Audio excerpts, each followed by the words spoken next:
ज़िंदगी है तो मुश्किलें तो होंगी ही, समस्याएं तो होंगी ही। ज़िंदगी को ज़िंदा दिली से जीना है तो समस्याओं का सामना करना ही होगा।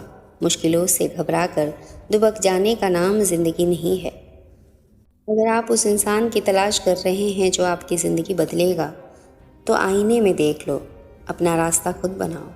हम अकेले ही पैदा हुए हैं और अकेले ही मरते हैं, इसलिए हमारे अलावा कोई और हमारी किस्मत का फैसला नहीं कर सकता। कभी मत सोचो कि आप काफ़ी अकेले हो, सोचो कि आप अकेले ही काफ़ी हो। लोगों से उम्मीद इंसानों वाली रखो, फरिश्तों वाली नहीं। आप अपनी मंजिल पर कभी नहीं पहुंच पाओगे अगर आप रास्ते में भौंकने वाले हर कुत्ते को पत्थर मारोगे। किस किस को समझाते फिरोगे, सोचने दो जिसे जो सोचना है। लोग उतना ही सोचेंगे जितना उनका मानसिक विस्तार है। मत सोच इतना ज़िंदगी के बारे में, जिसने ज़िंदगी दी है उसने भी तो कुछ सोचा होगा। यदि एक अंडे को बाहर से तोड़ दिया जाए तो जीवन को समाप्त कर दिया जाता है, और अगर वो अंदर से टूट जाए तो जीवन आरंभ हो जाता है। इसलिए महान चीज़ें हमेशा भीतर से आरंभ होती हैं। ज़रूरी नहीं कि सब लोग हमें समझ पाएं, तराजू वजन बता सकता है, खासियत नहीं। आजकल ज़रूरत कहाँ है हाथों में पत्थर उठाने की, तोड़ने वाले तो ज़ुबान से ही दिल तोड़ दिया करते हैं। इंसान को खुद की नज़रों में सही होना चाहिए। दुनिया का क्या है, दुनिया तो भगवान से भी दुखी है। छोटी छोटी बातों में आनंद खोजिए, क्योंकि बड़ी बातें तो जीवन में बहुत ही कम होती है। एक छोटी सी कहानी है। डिप्रेशन से ग्रस्त एक सज्जन ने जब अपने काउंसलर को अपनी परेशानी बताते हुए कहा कि मैं बहुत परेशान हूँ,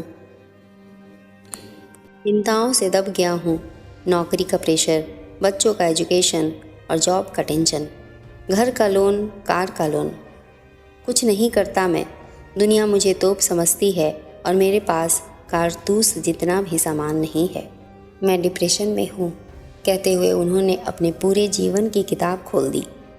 उस काउंसलर ने कुछ सोचा और कहा, आप 10वीं में जिस स्कूल में पढ़ते थे, क्या आप उस स्कूल की आपकी 10वीं कक्षा का रजिस्टर लाने की कोशिश करेंगे और अपने साथियों के वर्तमान हालचाल की जानकारी लाने की कोशिश करेंगे? सारी जानकारी एक डायरी में लिखना और 1 महीने बाद मुझे मिलना। सज्जन स्कूल गए। बड़ी कोशिशों के बाद उन्होंने रजिस्टर ढूंढवाया, फिर बहुत मुश्किल से अपने 70-75 सहपाठियों के बारे में जानकारी एकत्रित कर पाए। आश्चर्य, उसमें से 15 लोग मर चुके थे, 5 विधवा और 12 तलाकशुदा थे। 10 नशेड़ी निकले जो बात करने के भी लायक नहीं थे, और कुछ का पता नहीं चला कि अब वो कहाँ हैं। 4 इतने गरीब निकले कि पूछो मत, 5 इतने अमीर निकले कि यकीन नहीं हुआ। कुछ कैंसर ग्रस्त, कुछ लकवा, कुछ दिल के रोगी निकले। 1-2 लोग एक्सीडेंट में हाथ पांव में चोट से बिस्तर पर थे। कुछ के बच्चे पागल, आवारा और निकम्मे निकले। एक जेल में था। एक 52 की उम्र में सेटल हुआ था, इसलिए अब शादी करना चाहता था। महीने भर 10वीं कक्षा का रजिस्टर भाग्य की व्यथा खुद सुना रहा था। काउंसलर ने पूछा, अब डिप्रेशन कैसा है? इस सज्जन को समझ आ गया कि वो भूखे नहीं मर रहे, दिमाग एकदम सही है। कचहरी वकीलों से पाला नहीं पड़ा। उसके बीवी बच्चे बहुत अच्छे हैं और वे भी स्वस्थ हैं।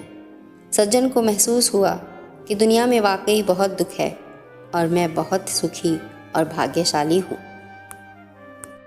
यदि सुबह नींद खुलते ही आप किसी लक्ष्य को लेकर उत्साहित नहीं हैं, तो आप जी नहीं रहे, सिर्फ जीवन काट रहे हैं। अपने हर दिन का अंत एक सकारात्मक सोच के साथ करिए। कोई फ़र्क नहीं पड़ता कि चीज़ें कितनी कठिन थी, आने वाला कल चीज़ों को बेहतर बनाने का एक नया अवसर होगा। आज बादलों ने फिर से साजिश की, जहाँ मेरा घर था वहीं बारिश की। अगर फलक को ज़िद है बिजलियाँ गिराने की, तो हमें भी ज़िद है वहीं आशियाँ बनाने की। मिलते हैं अगली वीडियो में, तब तक के लिए खुद पे विश्वास रखिए और आगे बढ़ते रहिए। नमस्कार।